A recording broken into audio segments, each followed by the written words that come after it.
खास corporate management हमारे साथ बने हुए हैं। हमारे साथ श्रीराम फाइनेंस के मैनेजमेंट के चेयरमैन उमेश रेवांकर है और बाजार काफ़ी इंटरेस्टेड है स्टॉक में। मिस्टर उमेश, मॉर्निंग क्योंकि कल हमने देखा कि स्टॉक प्राइस में एक अच्छी खासी मूव थी। बड़ा इन्वेस्टर आपका टीपीजी, उन्होंने अपना पूरा स्टेक सेल किया, लेकिन उसी के सामने बड़े बायर्स भी थे।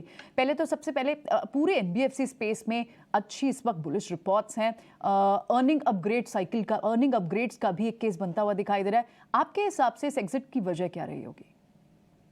Good morning. Morning. The NBFC industry आप बोले जैसे डूइंग वेरी वेल। मार्केट अच्छा है, क्रेडिट डिमांड अच्छा है और credit asset quality all time high है पूरा इंडस्ट्री के लिए और स्पेशली हमारी कंपनी के लिए। और द कमर्शियल व्हीकल्स का सेल्स भी बढ़ रहा है। सो मेरे ख्याल से ये अच्छा एक अपॉर्चुनिटी है फॉर एनबीएफसी और specially for Shriram finance to grow the business. ये all this private equity investors का उन लोगों का ओन एक फंड का एक्सपायरी रहता है, उनका चर्निंग तो करना ही पड़ता है उन लोगों को। और टीपीजी हमारे साथ करीब 18 साल तक हमारा पार्टनरशिप है, अलग अलग कंपनी में है। सो आपने पहले हमारा श्रीराम ट्रांसपोर्ट में भी उनका इन्वेस्टमेंट था, उन लोगों ने चर्न किया। तो it is normal process churning करने के लिए। सो आई डोंट रियली सी उसमें कुछ बिग रीजन कुछ है। It is a good opportunity for them to maybe exit. At the same time उन लोग हमारा इंश्योरेंस कंपनी में as a partner they are continuing. So I am we are confident that आगे भी उन लोग हमारे साथ नया वेंचर में हमारा पार्टनरशिप कायम हो जाएगा। ठीक है उमेश जी, क्रेडिट ग्रोथ को लेकर कुछ आउटलुक आप दे सकते हैं? एक तो ये, और दूसरा अगर इसमें ही कमर्शियल गाड़ी, क्योंकि आपका मेजॉरिटी चंक कमर्शियल गाड़ियों से ही जुड़ा हुआ है, तो वहाँ पर भी ज़रा डिमांड के बारे में थोड़ा आइडिया हो तो ज़रा वो भी दीजिए।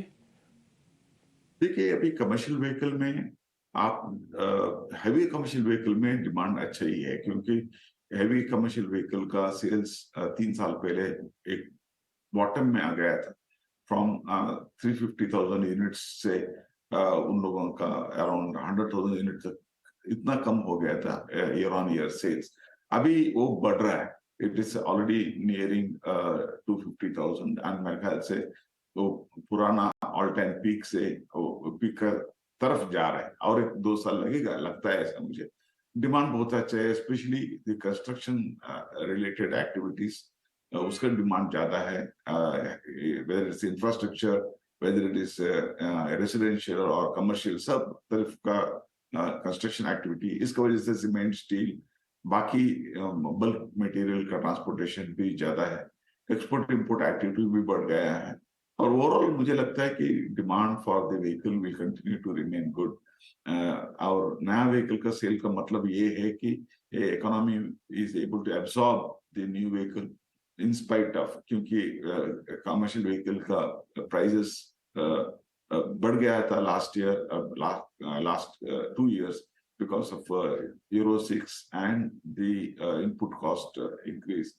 So that's one. And the e-commerce activity बहुत अच्छा रहा है और एग्री एक्टिविटी भी बहुत अच्छा रहा है लास्ट 2 years। ये सब वजह से कमर्शियल व्हीकल की डिमांड, एक बार एसेट्स, एक व्हीकल और इक्विपमेंट, उसका यूटिलाइजेशन लेवल ज्यादा रहता है, वो टाइम पर अर्निंग भी ज्यादा रहता है और रिपेमेंट भी अच्छा रहता है। सो मेरे ख्याल से ये गुड इकोनॉमी और गुड इनकम और गुड अर्निंग की वजह से एसेट क्वालिटी का इंप्रूवमेंट भी बहुत अच्छा हो गया है सब एनबीएफसी के लिए और हमारे लिए भी।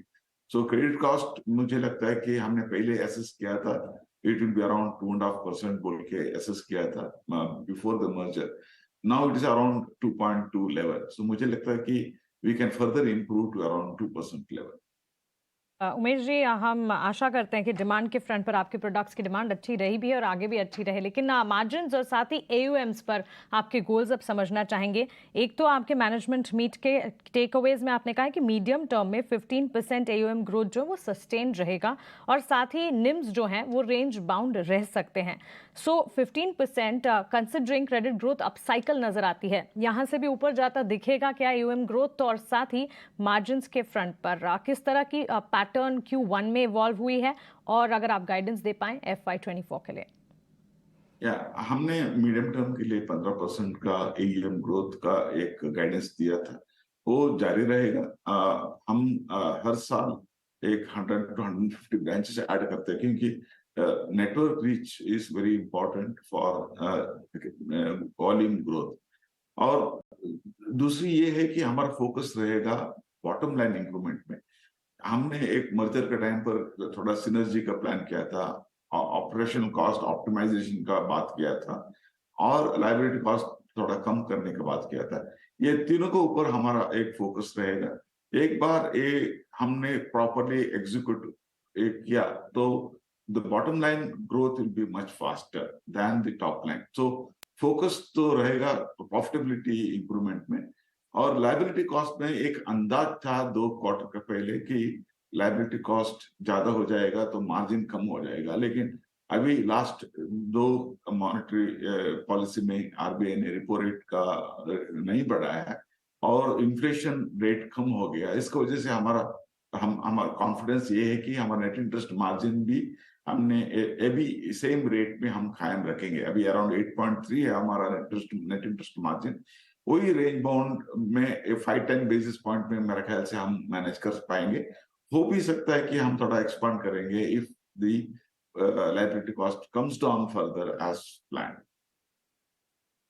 Alright mister Umesh, thanks very much आज समय देने के लिए और ये सारे सवालों के जवाब हमारे व्यूअर्स तक शेयर करने के लिए बहुत बहुत शुक्रिया आपका।